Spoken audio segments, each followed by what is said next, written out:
If you're looking to scale your e-commerce brand on Google Ads with Performance Max campaigns, then this is the only video you need to watch to do so. After scaling multiple 7-figure e-commerce brands all the way to 8 figures, and in this full course I'm going to show you exactly how to set up your Performance Max campaigns, how to scale them, and how to optimize them so that you can scale your e-commerce brand, acquire thousands of cold customers per month, every single month, with Performance Max campaigns inside of your Google Ads account. I've really taken out all of the fluff in this one. There's going to be no wasted time. I'm just going to get straight into it. Well, what is a Performance Max campaign? Well, you need to understand the context behind Performance Max campaigns. With all advertising, understand that Google is a public company. Every move for them is about quarterly revenue generated. So they are a company with products which they sell and people buy from them. They sell ad space on their platform. Therefore, they need people to buy it so they can generate more revenue. They don't care about your customers. They don't care about your conversions. All they care about is how much ad spend you're spending on the platform. And advertisers were stuck previously in just using search campaigns plus shopping campaigns, and their growth was capped. And more importantly, Google's ad revenue was capped based on the impressions and the search volume coming in for the keywords people were bidding on. Plus, there was a whole bunch of inventory that they could have, such as on Gmail, such as on the display network, and even on YouTube, that advertisers weren't going to because they were stuck in their search campaigns and their shopping campaigns. So what PMax does is that it forces advertisers into all placements, into YouTube, display, discovery, Gmail, as well as search and shopping. So PMax as a campaign type wasn't designed to give us control, it was designed to give Google more revenue. But it's still very useful, and I'm going to explain exactly why in this video. So if you think of PMax as like the engine of a car, it drives the growth, but it's not the whole vehicle. You still need search campaigns, you still need shopping campaigns, and you still need to run cold YouTube campaigns. However, PMax shines at scale because you're able to put a lot of budget into a campaign type which is optimized around audience signals and placements across all of Google's network, targeting people who you might not be able to get through search, who are actively searching for your search terms or aren't actively going to buy from shopping,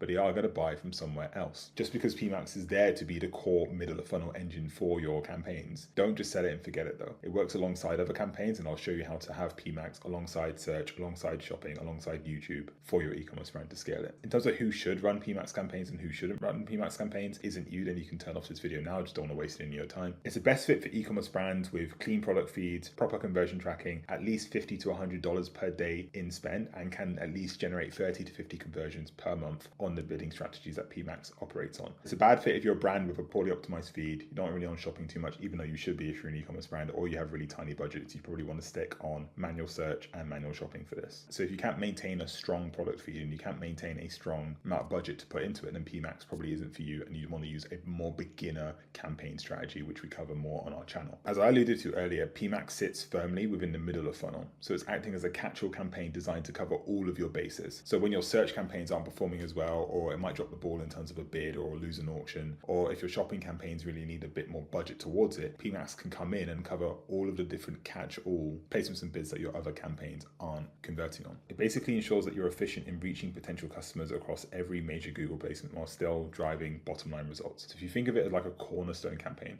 a lot of your budget is going to go into it, but not all of it. You just want a healthy amount of budget, say 20 to 30%, to make sure that it's capturing that catch-all middle of funnel part where it is getting some people on search, it is getting some people on shopping, it is catching the display network whilst not doing a proper display campaign if you set it up correctly. And it plays a critical role in retargeting cold customers, not people off branded searches, but because you'll be excluding your brand terms from your PMax campaign, but in terms of a remarketing mechanism, getting people who might visit from Meta, might visit from TikTok, might visit from organic, they'll be then on the Google network, and because they've been triggered in that signal in terms of page view or product view, they'll be into that PMax campaign as a signal to show a display ad to then get them back onto site and then completing that purchase from a marketing efficiency ratio perspective. So PMax offers multi-channel coverage, AI-driven optimization, effortless scaling really, because it is kind of set up to get if you set it up the right way before you're watching this video, and it gives you demand capture advertising plus demand generation advertising. So whilst YouTube generates demand through demand gen, or search and shopping might capture the demand that's already there, PMax excels at capturing it and converting it into revenue through being its whole own ecosystem sat within the middle of your funnel. So you have top of funnel campaigns for YouTube Shorts, YouTube in-stream, demand gen, and display campaigns. Bottom of funnel, you have your branded search campaigns, your branded shopping campaigns. However, with PMax, you'll have your PMax campaigns, your shopping campaigns, and your search campaigns, which are on product-aware searches. So that's how PMax fits in, and it's a really core part of your overall Google Ads strategy. You can't really scale too high without it. So while PMax automates much of the heavy lifting, you need to feed it the right signals. So strong product titles, optimized product feeds, and high quality creative assets to make sure Google knows exactly who to target and how to convert them. And this is exactly what we'll be covering in this free course. So there are some limitations when it comes to PMax. Whilst it is a powerful campaign campaign type, there are some things you need to know before you do launch it. The first one is around limited data transparency. This is less of an issue now, and more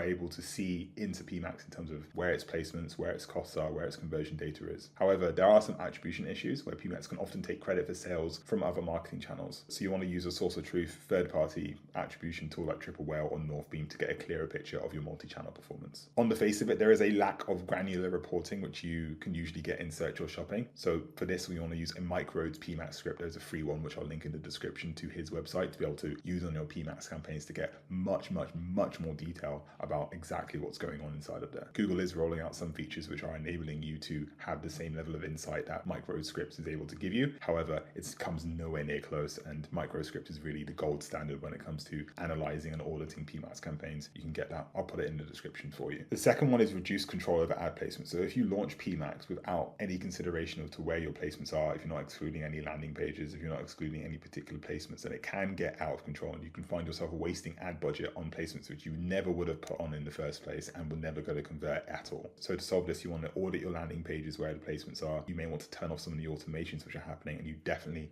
want to exclude branded terms within inside of your PMax account. You can check this. I'll show you exactly how to do that later on in this video. So because PMax uses automated bidding strategies, so maximize conversion value and maximize conversions, you don't have a manual control over the amount that you're willing to pay per click. So this is basically okay, I'm going to give you all the budget, you bid as efficiently as you can, and you get the best CPC for this particular placement. So if you're in a high competitive niche, you could be spending at a CPC which is maybe outside of your expectations. However, if you are willing to withhold that CPC and your CAC to LTV ratio actually makes sense, then CPC is kind of an irrelevant term to worry about. You just want to monitor your campaigns weekly and ask yourself, is this a CPC that our campaigns can sustain? If it is, great, don't worry about it. Just worry about the stuff that you can control. However, if it isn't, then maybe you're in a too competitive product type to be able to be bidding on these strategies in the first place. If that's the case, then there's some unit economic things which you need to do to make sure that the campaigns actually work. Because when you're advertising on these different platforms, there is just like this is what it's going to require for it to be a CPA. It's not that Meta isn't working, it's that this is the price that Meta can get you for this conversion. Can your business withhold that? Because some businesses can and some businesses can. That's just the natural break-even CPA which is going to be happening on Meta, on Google. And there's some things that you can do to set it up right, but even if you set it up right and you can sustain that level of CPA, then there's probably just no point in advertising on that channel in the first place. And lastly, it's not fully set it and forget it. So Google promotes PMax as a hands-off campaign type. You can just set it and forget it, but there are going to be some massive mistakes that happen if you just do. I've seen some horrendous PMax campaigns happening in different audits. Putting 90 to 100% of your budget in like 11 PMax campaigns inside your account is across all these different product strategies, across splitting all these different signals, having all these branded conversions be at like $5, $10 per click. It's just crazy stuff. So if you feel like you can just set it, do it feed only, it'll just do smart bidding, yada,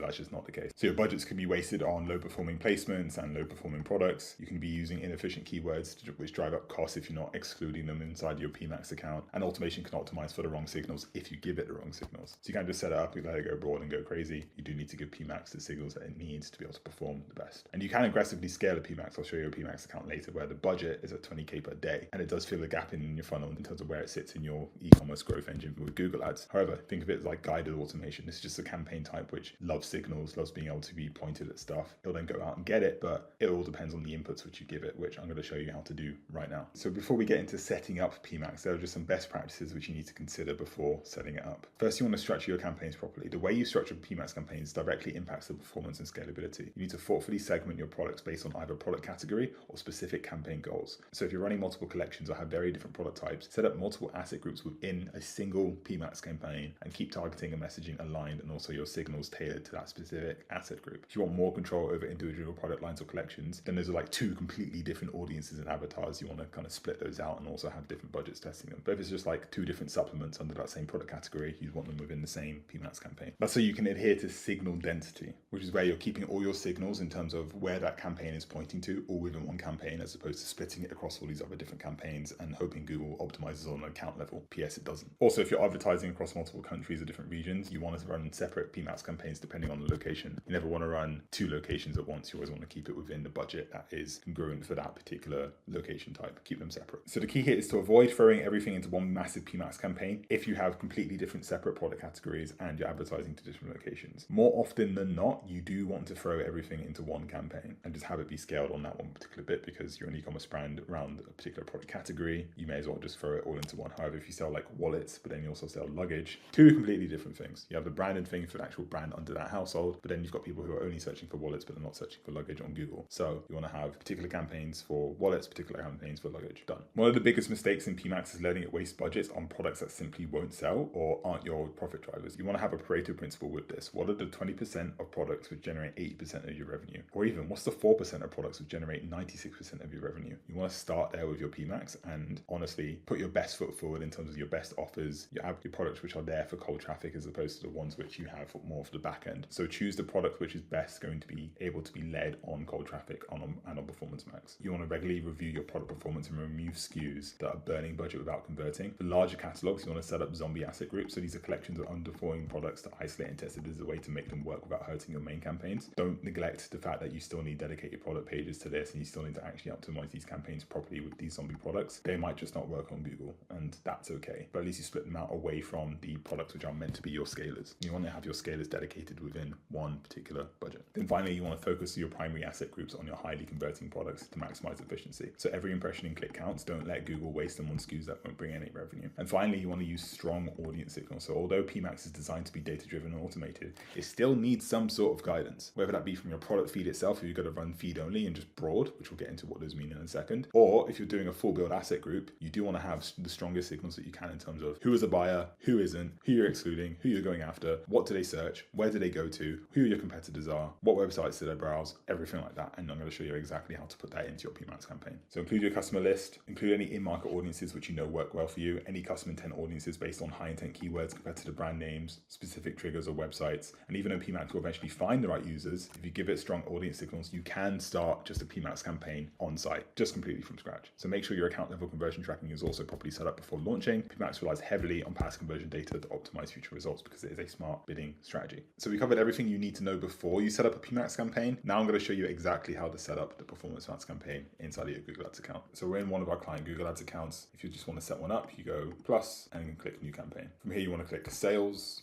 And you always want to be optimizing around purchases. So click purchases. Here you'll be able to select your campaign, just click Performance Max. Now here you want to add in your merchant center, so just do that and then name your campaign. I'll just leave it default as is, but you want to have a good naming convention for that. Click continue. So the first thing Performance Max is going to ask you to do is to pick your bidding strategy. And there's only two you can pick within Performance Max. There's conversion value, so optimizing the amount of value that you're going to get per conversion, or you're just optimizing for conversions itself. With conversions, you can set a target CPA, so this is a TCPA campaign. And then with conversion value, this is where you set your target ROAS. I usually always start with maximize conversion value given the type of brands that we work with. However, you could be a brand where you're just only trying to maximize the amount of conversion that you're going for. However, I've only ever seen Performance Max campaigns perform quite well on maximize conversion value with a target ROAS specific to your break-even ROAS. We want to work out what your break-even CPA is and break-even ROAS based on your unit economics, your COGS, your gross margin, all of that stuff to understand what is a tolerable ROAS for you. Just because one business has like a ROAS of 2 or ROAS of 3 means nothing to you if you can sustain like a 1.3 ROAS or if you need like a 3.2 ROAS to be break even and actually profitable. It really just depends on exactly what your product is, which is why every campaign is different, every business is different. You should work out what that is for you. If you want our spreadsheet to calculate your break even ROAS and break even CPA, we have a unit economics spreadsheet which you can get in one of the links in the description of this video. So pick your bidding strategy. For customer acquisition, you can adjust your bidding to help you acquire new customers. I never do this. What I do to optimize to acquire new customers is to exclude a lot of the branded terms from this and then also track new customer ROAS and new customer CPA in a third-party attribution like Triple Whale or Northbeam. I never touch this at all. I don't think it's ever worth it to be bidding more on new customers on the account level for this. I'd rather optimize it around the positioning, the ad copy, the signals that you're giving to Google, all that type of stuff before you even touch this at all. Most brands turn this on thinking, cool, I'm going to get new customers, but their ads aren't congruent to wanting to get new customers. There's more setup stuff that you can do and control before you even get to that point in the first place. So we picked our bidding strategy. We're not going to turn on customer acquisition. Let's just go next. Here we're going to do locations. Very important that you do the location that you're in. You also want to select the language that you're in. Ignore EU political ads if you're not in the EU. Here under more settings, you can set an ad schedule. Usually I just leave it all day. Campaign URL options is where you put your UTM tracking stuff for Triple Whale, Northbeam, any other particular UTM tracking stuff that you have.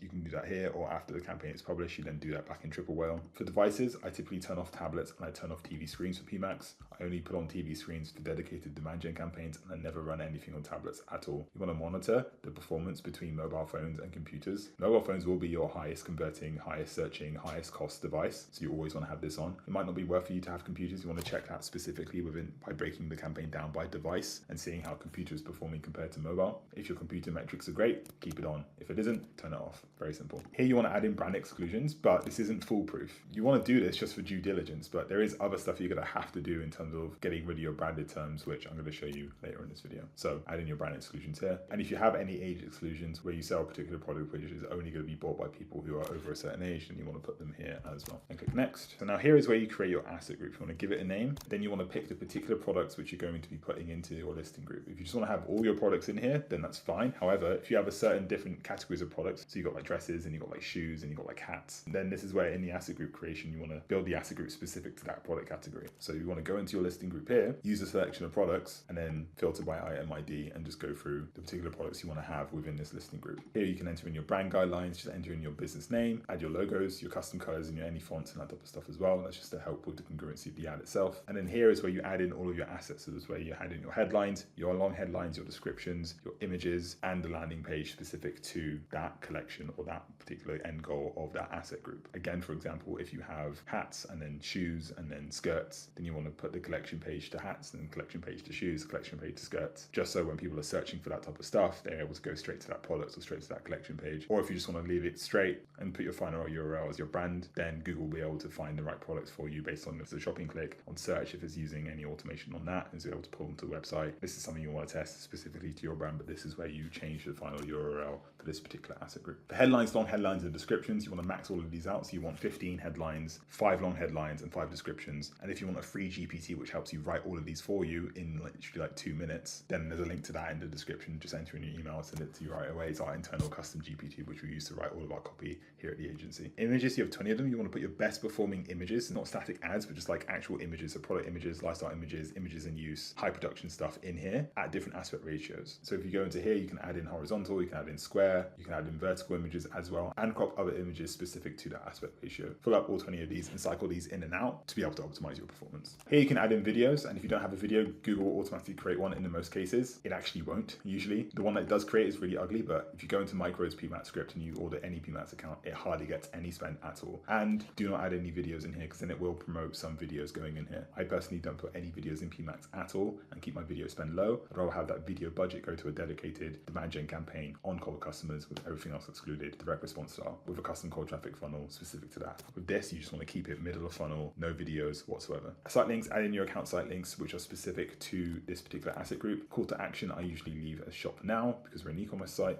You can add in more asset types. So now you can add in your promotions, any specific promotions around this particular asset group. All of your prices centered around that. Your call out specific to this as well, your structured snippets. Loads of different ways in which you can optimize specific on that asset group as well. If you just use one account level wide site links or call outs and that type of stuff, it's kind of lazy. You really want to go into as much detail as possible to make that ad as excellent as you can based on the asset group which you're showing it on. So for asset optimization, the only one that I keep on is images. So just any of the images in terms of layout, formatting, that type of stuff, and then landing page images as well. I turn off text because sometimes it can pull text off your landing page, which is irrelevant. Same with final URL expansion, because that'll start pulling in stuff like sizing charts and customer service stuff and all that type of stuff. Like you don't want to pull that in. And now here you're getting into signals. So you've added in all your different headlines, your images, your descriptions, your long headlines, all that type of stuff. Now you want to add in your search streams. You can add up to 50 of these. These are basically your 50 highest search volume, highly congruent, highest converting search terms, which you either gotten from Keyword Planner, previous research, or conversion data from your search campaigns and your shopping campaigns. So you're getting conversions on your search campaigns, you're getting conversions on your shopping campaigns, you're seeing what's converting on your demand gen campaigns. Now you're feeding all of that back in as a flywheel into here, and you want to put up to 50 of these. If you need 50 of these, just put in your website into the Keyword Planner, pull the top 50 by impression search streams, and then plug them in there. Same with audience signal. You want to add in your customer list into here, you want to add in your website visitors in here, you want to leverage as much of your audience data as possible. You can also add in additional segments where it would be other highly converting keywords, which again is double of the search themes, any competitive keywords, competitive websites, all that type of stuff. I would add all of that in here. And once you click next, you want to set your budget at least $50 a day, if not $100 per day of whatever you can sustain. And then your campaign will be ready to publish. So that's exactly how to set up a PMAX campaign. Now that you've launched it, there's some optimization that you need to do inside of it. And I'm going to go through everything you need to do on a daily, weekly, and monthly basis. The first thing, and the only thing you need to do every single day within your PMAX campaign, is check your search term insights. What this is a report showing you what search queries queries triggered in your ad. And the reason why it's important is because it identifies any irrelevant searches that are wasting budget. You can see branded conversions in here. You can really see what's actually converting in here. And it helps discover new profitable keywords to target in your search campaigns, in your shopping campaigns, and it creates complete firewall for you. Overall, it improves control over campaign targeting, so you're able to see what it's actually converting on. So what you want to do is go into insights and reports once you're in your PMAX. And here you can see all of the data around your PMAX. You can see your auction insights, how you're performing on search, how you're performing on shopping over the last 7 days, over the last 28 days as well. You can see all of the terms that you converted on. As you can see here, and I promise there's no branded terms in here at all, which means brand has been fully excluded from this PMAX campaign. You can also have audience insights, which can be useful to feed back into any demand gen campaigns which you're doing, as well as your top audiences responding to different assets which you've created as well. So it gives you a lot of data, but the main thing here that you want to take care of is your auction insights in terms of who you're competing with in terms of impression share. Over the last 28 days, we've been on top, and then on search as well, over the last 28 days. What you can also do is go into search terms itself within the PMAX, and you can start excluding search terms from your PMAX. So you can see how you're performing based on every single search term. There's stuff here which isn't performing over the last 30 days, over the last 100 days. This is where you can see any branded conversions coming in here, so you can just get rid of it immediately. Look at your cost per conversion, look at your click-through rate, see what needs improving, what your CTR is if you need to improve your ads, that type of stuff. So that's everything you need to do daily. Now weekly, you want to check your product level spend, which is basically analyzing which products are getting the most amount of budget allocation. And this is important because you want to make sure your budget is going to your best sellers and your highest margin products, and this prevents waste on lower converting terms. To be able to do this, you want to go back into your PMAX campaign, and you just want to go down here on the left-hand side and just go products. And once you're in products, you're able to see what's getting the most spend. Now, in this brand, it's only one product, which we're pushing all of the spend to, but if you had multiple different products within your listing groups inside of your PMAX, then you're able to see on the product level what's going on here. Part of this then every single week is excluding poor performing SKUs. So you remove products that waste ad spend and don't convert very well. This saves your budget by focusing on only high performing products and prevents those CTR items from dragging down the campaign performance. Again, it's just within products. You want to find out which ones are performing well, which ones aren't performing well, and then to exclude them, you just go into your campaigns here, go to asset groups. Once you're in asset groups, you want to click view listing groups, and then here you can exclude your products. Next thing you want to do weekly is improve your low performing assets. So assets, remember, are the headlines, images, long headlines, descriptions, everything that goes into the asset group of that PMAX. You want to replace any low performing ones every single week so it's fresh. This prevents weak headlines, descriptions, or images from dragging down the overall performance of the account. Google prioritizes high performing assets, so swapping bad ones does improve the results of your campaign. So once you're in a campaign, you want to go to asset groups and then click view asset details. This allows you to see a breakdown of the conversion data, the clicks, CTR, the conversion rate of all these particular assets in terms of the copy. So you're able to see where's getting the most spend, where isn't, and if you need to replace any images or things that aren't performing at all, aren't getting any spend. Next thing you want to do on a weekly basis, this is part of Performance Max if you are running any shopping placements on PMAX, is optimizing your GMC. You want to keep your Google Merchant Center feed updated and optimal for Performance Max results. So ensuring your product titles, your descriptions, and your attributes stay relevant and are accurate and are up to date. And also helps increase your shopping ad visibility and click-through rates if you have a well-optimized GMC. If you want a full guide on how to optimize your GMC, it is part of this full course, Google Merchant Center Optimization Checklist. If you want the exact Google Merchant Center Optimization Checklist, then just click the second link in the description, sign up for our free course. You'll get access to the PMAX course, which I'm talking to now, as well as everything else that we have in terms of search campaigns, shopping campaigns, PMAX campaigns, GMC optimization, YouTube campaigns, campaign setup, conversion tracking, literally everything you need to scale your e-commerce brand with Google Ads. Next, if you have final URL turned on, you want to exclude any irrelevant URLs. So these are URLs that aren't set up to convert. You don't want to waste any spend sending traffic to weak pages. So you want to remove blog posts, remove about pages, remove other content pieces which aren't designed to drive sales, like sizing charts or fitness charts or whatever. Keep away from your size guides, your shipping info, and other support pages that kill purchase momentum.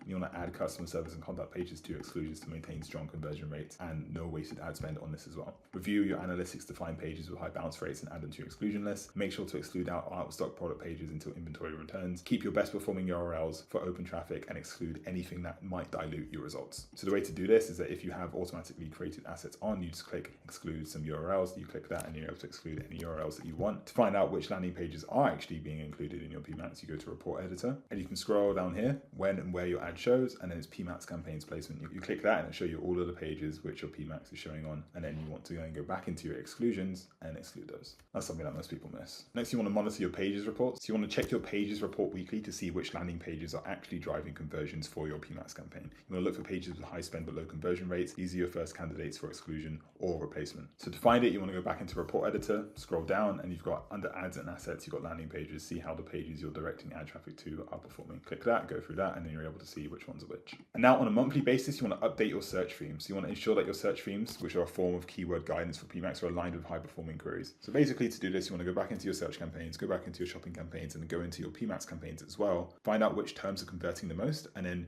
replace any search terms which aren't converting, which are in your signals within your PMAX campaign, and just replace them with ones which are. To do that, it's very simple. You just go into your asset groups again, click here to edit your signals, then you're able to replace your search themes, customize your signals, and do all of that here within your asset group. Last thing in terms of optimization, you want to update your customer list. So ensure that your first party data is up to date in Google Ads for better audience targeting. And the reason why it's important is because it helps Google find more users similar to your best customers, and it improves retargeting effectiveness if you are running retargeting campaigns as well. So set up a monthly reminder to update your customer list, or you can do it automatically. Export new customer emails and phone numbers from your CRM, whether it be Shopify, Klaviyo, whatever you're getting your customer list from. Go to Google Ads, Audience Manager, Customer List, and then upload a new list. And the way to do that, I just like searching audiences, your data segments here at the top, plus icon, and click customer list. And this is where you can upload your customer list here. Cool, so that's how to optimize your campaigns. Now we need to scale them. And when it comes to scaling Performance Max or any advertising campaign at all, you need to understand your KPIs. It's absolutely critical. Every single scaling decision, budget allocation, bid adjustment should be based on if your campaign is actually working according to your metrics, according to your business metrics. I can't sit here and say, oh, this will be a good ROAS, because your break-even ROAS and break-even CPA might be completely different, because everyone has different unit economics and every business has different unit economics. We can give ratios, we can give red light, yellow light, green light in terms of how to scale and stuff, but this is just a framework of how to understand your KPIs and how to use them to be able to scale your campaigns. The reason why it's important is because KPIs determine whether a campaign is profitable for you, which asset groups are scaling opportunities for you, and which inefficiencies exist for you. Again, this is highly dependent on your own business's unit economics. I can't tell you what is a good ROAS, and if it's profitable for you, you need to find that out yourself and then scale your campaigns accordingly to that. It helps you guide budget allocation, bid adjustments. If you see a campaign absolutely skyrocketing and is way below your break even, if you see a campaign which you can scale up, then you're obligated to scale it up, and you can only notice if it's scalable if you know your unit economics and be able to scale it. And then also understanding your KPIs prevents scaling losses. So if you're going way outside your KPIs, then you don't even know if it's like a working campaign for you, because your business metrics can be completely off. So there are a couple of core KPIs you need to track. First one is ROAS, so return on ad spend. So how much revenue are you generating for every single dollar that you put in? Next one is probably the most important one, is CPA. So how much are you spending to acquire a new customer? Conversion rate. So this is the actual conversion of your landing pages post-click. And then marketing efficiency ratio. So this is looking at the bigger picture of like total revenue divided by total marketing spend. And a high MER shows your marketing efforts are sustainable and efficient. The most important KPI you should be tracking, always, fuck ROAS, it's new customer CPA. So this is how you calculate break-even KPIs. Break-even ROAS is nice and interesting in terms of your break-even return on ad spend, but the most important one is how much can you spend to acquire a customer. This is the maximum you can spend to acquire a customer without losing money, whether on first purchase or even on their CAC to LTV ratio. If you don't know this, you cannot scale on Google Ads, you cannot scale on Facebook ads, you cannot scale at all, because everything is a CPM arbitrage. Everything has a cost to it in terms of advertising. Can your break-even CPA sustain the cost that it takes to advertise, which is the CPM? Calculate this. Again, there's a spreadsheet for this, link in the description to be able to get access to it. But to calculate it yourself, you do break-even ROAS. So it's 100 divided by your gross margin percentage. So if your product has 40% gross margin, your break-even ROAS is 2.5. If your gross margin is 70%, then your break-even ROAS is lower, which means, but again, like ROAS is relevant compared to break-even CPA. So the maximum amount that you can spend to acquire a new customer without losing money. And the way you figure this out is AOV times gross margin percentage minus any fixed costs of your COGS. So if your average order value is $100 and your gross margin is 40%, then your break-even CPA is $40, because 60% of that AOV is going into COGS and actually getting it into the hand of the customer. So this is absolutely critical for scaling any campaign, but specifically for Google Ads as well. You want to establish your break-even ROAS and CPA. Use the formulas above to set clear targets for every single campaign, including PMAX. Then this becomes your non-negotiable baselines. If you can't scale on Google Ads and you can't afford it, based on best practices, based on setting up the campaigns, then it's something initially wrong with your business, because that is just the natural amount that you have to pay for a customer on these platforms on that given day. It's not like Google doesn't work or YouTube doesn't work. It's that there is a cost to advertise on this platform. Can your business sustain it? If it can't, then you need better unit economics to be able to sustain it, because there is a business that can sustain these cost per conversions. It just isn't yours. Next, you want to use the KPIs to make scaling decisions. So if your ROAS is consistently above break even, you can scale the budget. If your CPA is trending below your break even CPA, increase bids to capture more volume. And if either metric is failing below break even, you want to pause, adjust, or optimize. And then finally, you want to monitor MER for overall efficiency. This is including your meta ads, your TikTok, your organic, your Klaviyo, and your Google. Even if PMAX is profitable on its own, you want to check how it impacts your entire marketing mix. It could be the case that Google isn't actually making any incremental lift at all. You want to check that for sure, because sometimes scaling one campaign can negatively affect the others, and MER catches this. So once you understand your KPIs, you want to adjust your budget based on your KPIs, and you want to do this on a weekly basis. The goal is to allocate more budget to winning campaigns and cut back on underperformance based on your break-even CPA and break-even ROAS. And the reason why it's important is because it keeps more budget flowing in high ROAS profitable campaigns, it limits waste spent on lower performing asset groups or products, and ensures overall efficiency and keeps your MER in check. So every single week, assess your KPIs weekly. You want to scale your winners by increasing them by 10 to 20% 100%, you can scale more, but you didn't hear that from me. You then want to adjust or pause any underperformance in terms of products, in terms of asset groups, in terms of assets. You really just want to go through it and see, is this at break even? Can I scale this? Do I need to turn this off? You then want to tweak your TROIs and TCPA bids based on what you can afford to actually advertise on that platform. And then you want to review your budget allocation. So if campaigns are consistently maxing out their daily budget and still hitting KPIs, you want to incrementally increase the budget to scale further. So if you're limited by budget within Google, you want to increase your budget if you can scale that budget. But if you want to scale your bids and it's a bidding issue, then you want to scale down your TROIs or your TCPA. Some quick tips: if you're consistently spending 100% of your budget and hitting KPIs or exceeding them, then you want to scale your budget by 10 to 15%. However, if you're spending less than 80% of your daily budget and underperforming, you want to lower the TROIs or TCPA to widen reach and improve more volume. You want to cut fast, scale slow, pause losing campaigns quickly, but scale up winners at the same amount of speed, if not faster, in controlled increments to avoid destabilizing results, because Google is quite sensitive to that type of stuff. And then lastly, you want to continuously consider whether you want to be on maximize conversions or maximize conversion value. Maximize conversion value in terms of target ROIs can help you prioritize higher purchase values rather than just cheap conversions, making it ideal for higher AOV products. So it really just depends on what bidding strategy works for you. You want to avoid frequent changes with this. Let the algorithm learn over 2 to 4 weeks before making significant tweaks. I like starting on maximize conversion value because I like target ROIs for PMAX, but your mileage may vary. Just consider which bidding strategy you're on a monthly basis. So finally, there's some advanced stuff that you can do when it comes to PMAX. First one, of course, is Micro Script. It's a Google Ads script which provides deeper insights into performance max, helps reveal hidden data, and allows better optimization. You can get it by going to Micro's PPC community by getting the link which is within this course, which you can get through the link in the description. There's a strategy which might work for you, which is combining PMAX with standard shopping. I won't go into this in too much detail in this video. You can read more about it on screen and also in the course, which you can get link in the description. However, you can run standard shopping at a low TROIs and then have PMAX be a catch-all at higher TROIs for all this type of stuff. So it might work for your brand, might not. It's not a catch-all thing, which applies to every single brand, but it is worth taking a look at and just knowing it's in your repertoire. Sometimes we use it, sometimes we don't. Next, if you're confused about which search ads to go after from like your highest converting term, wherever like products aware terms or problem aware terms, then you can use your PMAX conversion data to then launch search campaigns. Typically, you want to start with search campaigns based on your level, like product aware stuff, but if there's any other search terms which are coming up in PMAX, which aren't coming up in search, then you can just build dedicated search campaigns around that. PMAX will like gobble a lot of search cost. If you go into your PMAX script, you'll see a lot of costs going into search. So if you want to have more control over that and you want to have specific experience and specific funnel built around that search campaigns, then use your PMAX data to be able to do that for you. And then lastly, if you do sell on multiple locations, I know it's kind of rare nowadays, but if you're a bigger brand and you do sell on multiple locations, you either want to have a dedicated Google Ads account specific to that location, or if you have it within one account, then scale horizontally to new locations by duplicating the PMAX campaign and just changing the location to it. Also, speaking of locations, and I kind of missed this when I was going through it, you just want to go into campaign settings for your PMAX, and under locations, you want to go to location option and then click presence or interest in. This just makes sure that you're only hitting people which are actually in your country. So that's everything you need to scale your e-commerce brand to 7 figures and 8 figures and beyond with Performance Max campaigns. Honestly, congratulations to getting this to the end. I can tell that you are serious about scaling your e-commerce brand with Google Ads. If you want the full information, the full course that we just went through, click the link in the description. You'll be able to go through it yourself. Just put in your email and send it to your inbox. But as well included, you'll get our full e-commerce Google Ads mastery, which covers the basics, keyword research, conversion tracking, copywriting, search, shopping, PMAX, which is what we just went through, GMC, avoiding GMC suspensions, YouTube ads, cold search ads, scaling frameworks, keyword exclusions, automated, and 2 swipe files, one with 8-figure e-com YouTube ads, and then one with 101 7-figure Google ad swipe file. If you want this full course on exactly how to scale e-commerce brands with Google Ads, everything included, fully comprehensive, link in the description for this. And if you want me to take a look at your Google Ads account and then apply for a free audit by going to demandcapture.com, link in the description. If you want us to scale your e-commerce brand with Google Ads, same place, demandcapture.com, book a call. We'll tell you exactly what to do in terms of your Google Ads account. And if it's a win for us and a win for you, then we'll work with you on your Google Ads scaling it. Now, good job for getting to the end. Now, if you want to see a case study on how we scale Google Ads using the exact same things that we cover in this video, then click this video on screen here where we made $500,000 in 31 days for a supplement brand. AOV was $58. We made a lot of money selling a product using the fundamentals that we use in this video. Click this video on screen, you'll be able to watch it immediately and you'll be able to understand how we use Google Ads to scale these brands. I'll see you in that video.